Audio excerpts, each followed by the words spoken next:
I always knew I was gay. And to have that off our plate, I'm happy. And I was fine with it. It was the people around me. When I was a child, I realized that something was different with me, but of course I couldn't name it. And by the time I realized what was actually different with me, I was totally scared. I grew up in Mauritania, so even before I was aware of my own sexual orientation, I knew what was said about it in families and the culture in school. So I knew very early on that it was undesirable to be gay, and I could, from very early age, I could hear things like, "Don't share a meal with those people," and then later on, I've seen incidents of violence, so people being attacked and ridiculed on the streets for being gay. So very early on, even before I was aware, I knew that it was an undesirable thing. Hola, mi nombre es Nandín Solís, soy indígena cuna de Panamá, vivo en la ciudad de Panamá, tengo 40 años, me identifico como Omeguil. Omeguil es una identidad muy estrecha relacionadamente con ser una persona transgénero. I think for a long time I denied it to myself because I grew up in an environment that was very conservative in the French Alps, and was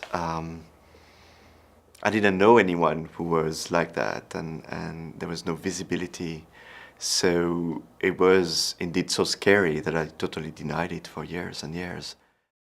Growing up, I felt that my opinions and my values were second class to those that were heterosexual. And coming into the UN, I felt that my work and my deliverables, I had to put that extra effort in because I was gay and openly gay. I was delivering and I was doing a good job. However, I was my worst own enemy. My parents will never accept the fact that I'm a lesbian. The main fear was really hurting my family and bringing a bad name to a bad reputation, let's say, to my family. I was very worried that I'd lose their love and acceptance. And I was also very worried about people's judgment. I remember that we were taught already as small children to not use discriminatory languages. I also remember that we even spoke about homosexual men. And still, it took me 19 years and the help of a friend that I realized that the love I had for women was not just a passing phase in my life, but that there was something that I had to reconsider. I'm a daughter, a sister. I'm also a wife and a mom. Let me introduce you to my family. This is my beautiful wife, Margaret, and our beautiful daughter, Piper, who's very rambunctious. I have dedicated my life to human rights and equality for all people. I really believe that there's no one out there that doesn't want to be respected, valued, and basically be given the opportunity for a good quality of life. I am working for the UN for that very reason. Human rights are at the core of the UN. But I'm now in a position that's more of a corporate position. I'm not working on HIV or sexuality issues directly anymore. And so my sexuality comes up a lot less often than it used to. In fact, it really only comes up if somebody asks about the photo on the wall behind me, which is my partner, my son, or if people happen to look at my CV, where it's pretty clear I've worked for a long time on LGBT issues. I'm delighted that here at UNICEF, the senior leadership of the organization, like the senior leadership, I think, of the whole UN system, is strongly supportive of including LGBT people throughout the staff of the institutions. But we still have more to do. It's like being a woman. For example, my mom was not able to vote until I was 14. I was lucky that when I was 20, I had equal vote right. So it shapes the way we look at the world, it shapes the way that we experience the world, and probably it also shaped my commitment to human rights. It was not until I started to work in the UN that I met colleagues with so many different backgrounds and made me understand that everything is about respect. Without the support of my friends, my colleagues, especially here at the UNFCCC, and with the help of my wonderful partner, I really made it. And today, I am proud to say that I am gay, and the sun will still shine tomorrow for everyone. I adopted my first son in 1999, and there was no adoption leave for men. Now, this was a gender issue, and I spoke to HRD, and they said, oh, I guess you're right. Men should have adoption leave. So that was important because gay men adopt children. In the case of one country office, we brought on a UNV who was transgender. That is, she was born a man but was now a woman. And when it came time to issue her with an email address, the country office in this case thought that the rules of UNDP required that they give her a UNDP email address that identified her with her legal male name, because in her country she's not able to legally change her name. As you can imagine, this caused a lot of practical and personal distress for the individual in question. The country office raised this for us at the regional level, and we engaged in a discussion with UNDP in New York, our human resources people, the people who can make policy around this. And quickly, very quickly, they resolved it to the satisfaction of all, and our UNV in this particular country office was able to get issued an email with the correct configuration identifying her as a female, her female name.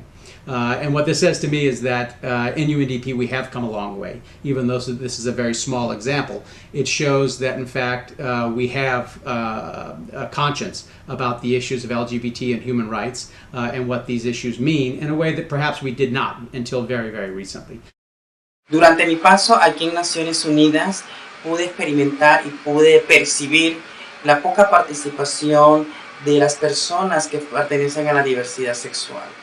Quizás para nosotros como personas de la diversidad sexual se nos dificulta muchas veces el acceso a la educación.